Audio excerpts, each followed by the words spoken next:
اللہ تعالیٰ کی بارگاہ میں اطاعت رسول کے بغیر مقام قرب حاصل نہیں ہو سکتا۔ اب اگر کوئی اطاعت کرتا ہے، سب کچھ تقاضائے شریعت کے مطابق کرتا ہے، تو وعدہ خداوندی ہے کہ اللہ تعالیٰ اسے اپنا محبوب بنا لے گا، اور جس کو اپنا محبوب بنائے گا پھر اس کو گندہ نہیں چھوڑے گا، بلکہ اس کے تمام گناہوں کی بخشش و مغفرت کر دی جائے گی۔ تو اب ہم ذرا اس پوری آیت کی جو وضاحت ہے، اس کی روشنی میں اپنے اعمال کو بھی دیکھیں، اپنے بارے میں غور و تفکر کریں۔ پہلی بات یہ کہ ہم مسلمانوں نے بھی محبت میں، جوش عقیدت میں کچھ ایسی چیزیں اختیار کی ہیں جس کو ہم سمجھتے ہیں کہ بہت اچھی ہیں، صحیح ہیں، اور یہ ہمیں اللہ تعالیٰ کی بارگاہ میں مقبول بھی کروا دیں گے۔ لیکن ان میں سے بعض چیزیں ایسی ہوتی ہیں کہ، اور وہ اکثر ایسا ہی ہوتا ہے کہ علماء سے یا مفتیان کرام سے رابطہ نہیں کیا جاتا، اپنی سوچ کے مطابق ہم کچھ چیزیں اختیار کر لیتے ہیں، اور پھر ہم سمجھتے ہیں کہ بس اب اس کے ذریعے ضرور اللہ تبارک و تعالی ہمیں مقام قرب عطا فرما دے گا، ہم سرکار کی بارگاہ میں مقبول ہو جائیں گے۔ مثال کے طور پر میں آپ کے یہاں کی بات تو بعد میں کرتا ہوں، پہلے پاکستان میں دیکھ رہے ہیں یہ ربیع الاول کا مبارک مہینہ آتا ہے۔ اب ہمارے ہاں ایک عجیب صورتحال ہو گئی ہے کہ پہلے علماء تلقینات کرتے تھے، سمجھاتے تھے، عوام نے اس کو پہلے علماء کی باتوں کو قبول کیا، لیکن اب جب یہ تمام معاملات عوام کے ہاتھ میں چلے گئے تو کون اور میں کون کا معاملہ ہو گیا۔ اب عوام خود اس میں ایسی لگ گئی ہے کہ آپ منع کر کے دیکھیں، وہ خراب چیزوں کو چھوڑنے کے لیے تیار نہیں۔ مثال کے طور پر لائٹنگ ہے، میں اس کو غلط نہیں کہتا ہوں کہ لائٹنگ ہونی چاہیے سرکار کے پیار میں، محبت میں، اگرچہ براہ راست اس کا حکم موجود نہیں، لیکن کوئی محبت رسول میں کرے تو ہو سکتا ہے اس کو اس کے ثواب بھی ملے۔ لیکن جس طریقے سے اب ہمارے ملک میں ہو رہا ہے کہ غریب ملک ہے، گھروں میں چولہے نہیں جل رہے ہیں، لوگ بیمار ہیں، علاج کے پیسے نہیں ہیں، جوان بیٹیاں گھر میں موجود ہیں، بہنیں موجود ہیں، باپ بوڑھا ہو رہا ہے، لڑکے کی شادی اس لیے نہیں کر رہے کہ پہلے 4 بہنوں کی شادی کرو گے تو پھر تمہاری شادی ہوگی، نہ ان کے لیے پیسے جمع ہو رہے ہیں، نہ اس نوجوان کے لیے پیسے جمع ہو رہے ہیں۔ ایسے ملک میں اربوں روپے کی لائٹنگ کرنا، وہ بھی کس وجہ سے؟ مقابلے بازی۔ جو تم نے کتنے کی ہے اس دفعہ علاقے میں؟ 10 لاکھ کی، ہم 20 لاکھ کی کریں گے۔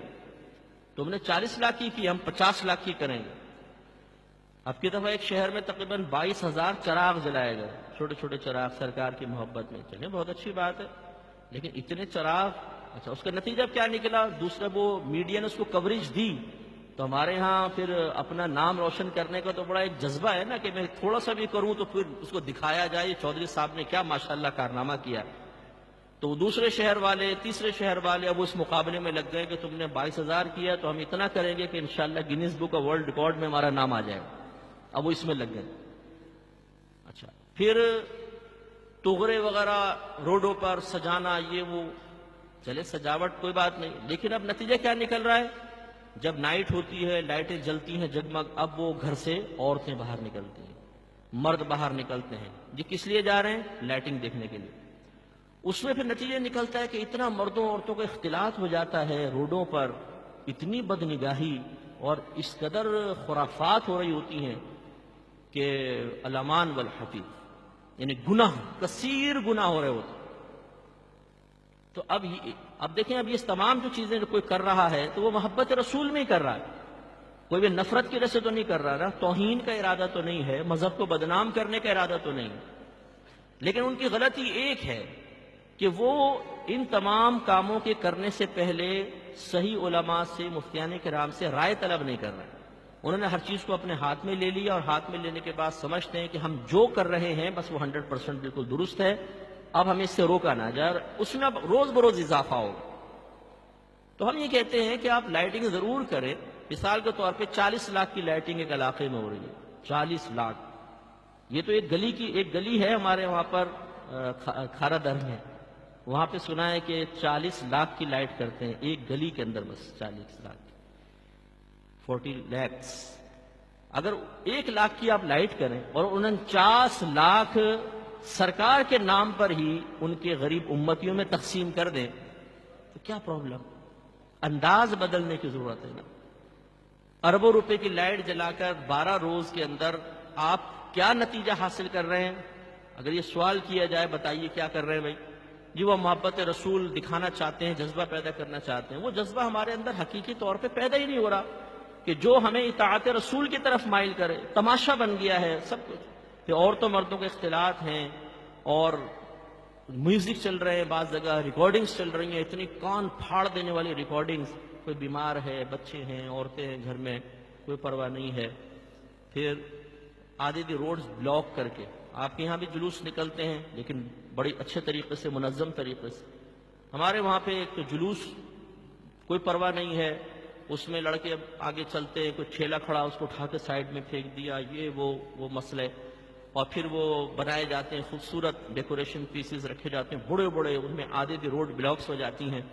اگلے دن لوگ اگر روڈ پہ نکل رہے ہیں تو جگہ نہیں مل رہی گاڑی چلانے کے لیے، گھنٹے گھنٹے لیٹ پہنچ رہے ہیں آفیسز کے اندر۔ یہ چیزیں جو ہیں یہ قابل توجہ، اس میں حقوق العباد کی تلفی بھی ہوتی ہے اور پھر اس پہ تنقید کا موقع ملتا ہے۔ اور پھر حیرت انگیز بات یہ ہے کہ ان چیزوں کو اپنانے کے بعد بس یہیں بریک ہے اور بس ہے، بس ہم نے لائٹ کر لی ہے، ہم نے 12ویں پہ کھانا کھلا دیا ہے، ہم نے جلوس نکال دیا ہے، ہم نے نعت خوانی کر لی ہے، نعت خوانی میں شرکت کر لی ہے، بس کافی ہے۔ حالانکہ خود اس آیت میں اللہ تبارک و تعالیٰ آگے اطاعت رسول کا حکم ارشاد فرما رہا، تو اس پر ذرا توجہ کرنی چاہیے۔ اسی طرح آپ کے یہاں پر بھی جو ہے وہ خواتین کے جلوس سنا ہے کہ نکلتے ہیں، یا عورتیں بھی جلوس میں نکلتی ہیں، تو وہ شرعاً بالکل غیر مناسب ہے۔ شریعت اس چیز کی اجازت نہیں دیتی ہے کہ جلوس میں زیادہ سے زیادہ نکلنا مستحب ہوگا۔ مستحب مینز کریں تو ثواب ملے، نہ کریں تو کوئی گناہ نہیں، لیکن ایک مستحب کام کے لیے خواتین کا روڈوں پر نکلنا یہ شرعی لحاظ سے جائز نہیں ہے۔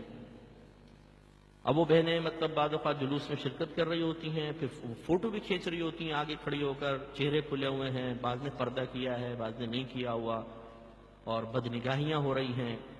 تو اس طرح کی چیزیں اختیار کرنا محبت رسول میں، اور پھر یہ سمجھنا کہ اب چونکہ ہم محبت رسول میں یہ کام کر رہے ہیں تو ضرور ہم سے درگزر کیا جائے گا، ضرور ہمارا یہ عمل اللہ کی بارگاہ میں مقبول ہوگا، یہ سوچ صحیح نہیں ہے۔